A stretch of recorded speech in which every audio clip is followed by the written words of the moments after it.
Item analysis atau analisis soal pilihan ganda merupakan sebuah proses yang sangat penting di dalam mengevaluasi hasil pembelajaran.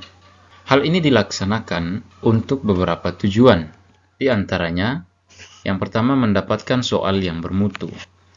Dengan mengkaji dan menelaah setiap butir soal agar kita dapat memperoleh soal yang berkualitas. Yang kedua adalah merevisi soal. Dalam meningkatkan kualitas butir tes melalui revisi atau membuang soal yang tidak efektif, kita melakukan item analysis atau analisis soal.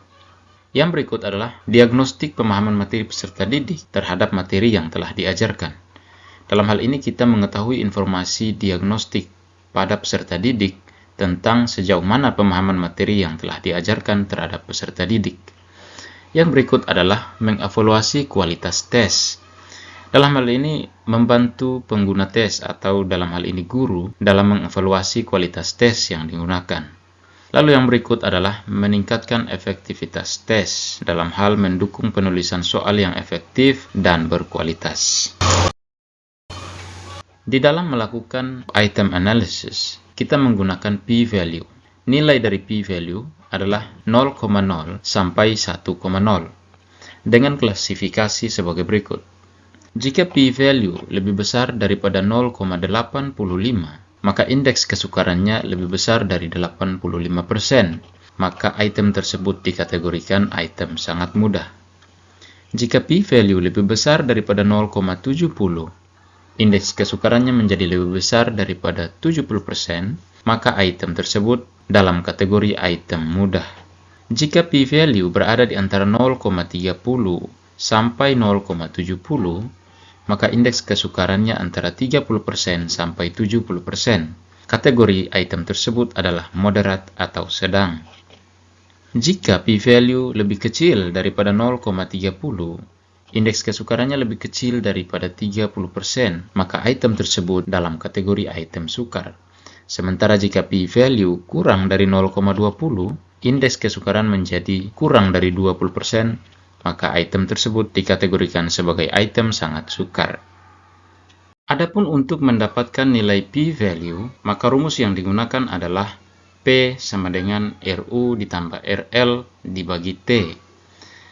Sebelum menentukan nilai p-value, kita terlebih dahulu mengurutkan nilai peserta didik dimulai dari yang tertinggi ke yang terendah. Setelah itu, kita masukkan ke dalam rumus, yaitu P sama dengan RU ditambah RL dibagi T. Jika sebanyak 60 peserta didik mengikuti tes, maka RU sama dengan 27% dari jumlah siswa dengan nilai tertinggi. Maka 27% dikali 60 sama dengan 16 siswa dengan nilai tertinggi. RL adalah 27% dari jumlah siswa dengan nilai terendah, maka 27% dikali 60 sama dengan 16 siswa dengan nilai terendah. Sementara T adalah jumlah grup tertinggi ditambah jumlah grup terendah, maka 16 ditambah 16 sama dengan 32. Langkah selanjutnya adalah kita memasukkan data-data yang sudah kita dapatkan ke dalam perhitungan. Di dalam kelas yang mana terdapat 60 peserta didik mengikuti tes dengan jumlah tes sebanyak 9 item, maka kita dapatkan data-data seperti berikut. Untuk item nomor 1, dari 16 siswa di grup tertinggi, terdapat 15 siswa menjawab soal dengan benar. Sementara di grup terendah, terdapat 7 siswa menjawab soal dengan benar. Maka 15 ditambah 7 dibagi 32 sama dengan 0,68. Untuk item nomor 2, di grup tertinggi terdapat 10 peserta didik menjawab soal dengan benar.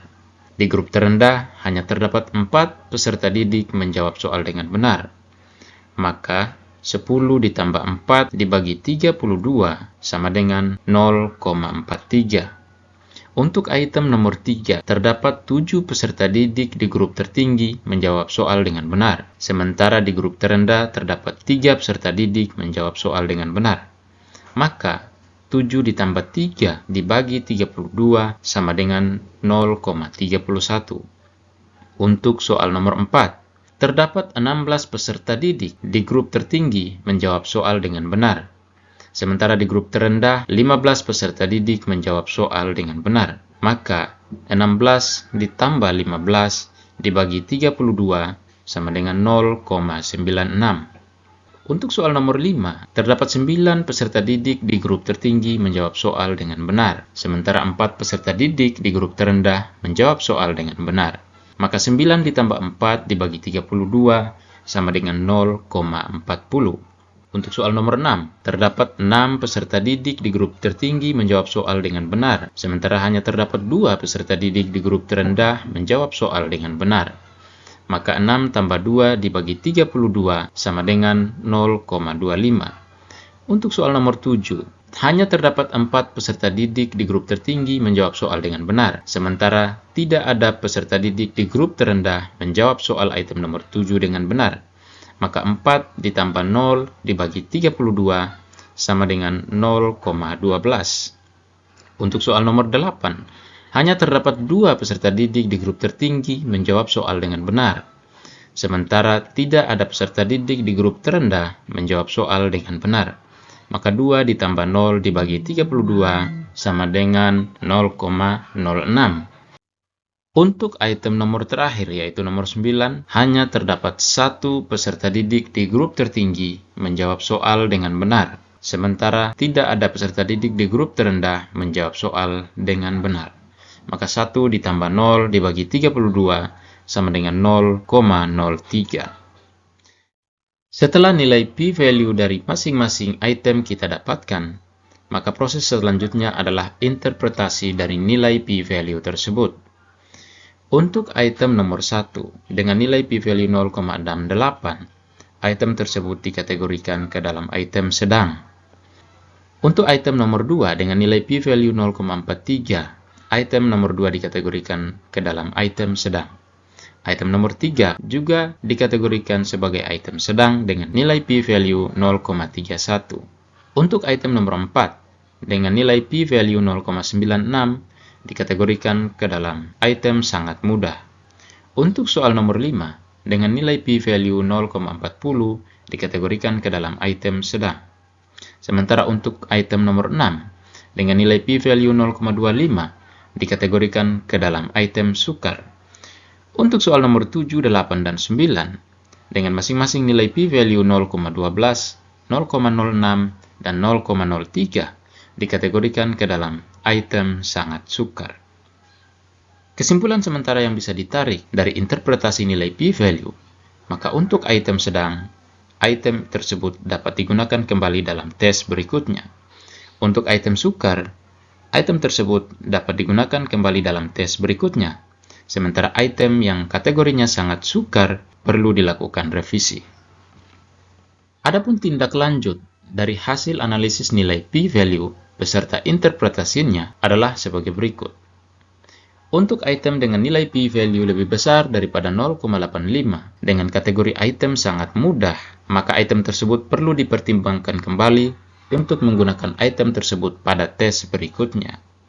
Sementara untuk item dengan nilai p-value lebih besar daripada 0,70, item tersebut dikategorikan ke dalam item mudah, maka item tersebut dapat digunakan kembali pada tes berikutnya, namun dengan jumlah item yang proporsional atau dengan jumlah yang tidak terlalu banyak. Untuk item dengan nilai p-value antara 0,70 sampai 0,30, item tersebut dikategorikan ke dalam item moderat atau item sedang, maka item tersebut dapat digunakan kembali pada tes berikutnya. Untuk item dengan p-value lebih kecil daripada 0,3, maka item tersebut dikategorikan ke dalam item sukar. Item tersebut dapat digunakan kembali pada tes berikutnya, namun dengan jumlah item yang proporsional atau dengan jumlah item yang tidak terlalu banyak. Sementara untuk p-value dengan nilai lebih kecil daripada 0,20, maka item tersebut dikategorikan ke dalam item sangat sukar, sehingga item tersebut perlu direvisi ulang atas kemungkinan penggunaan redaksi kalimat yang membingungkan siswa. Begitulah proses analisis soal pilihan ganda atau item analysis. Semoga bermanfaat.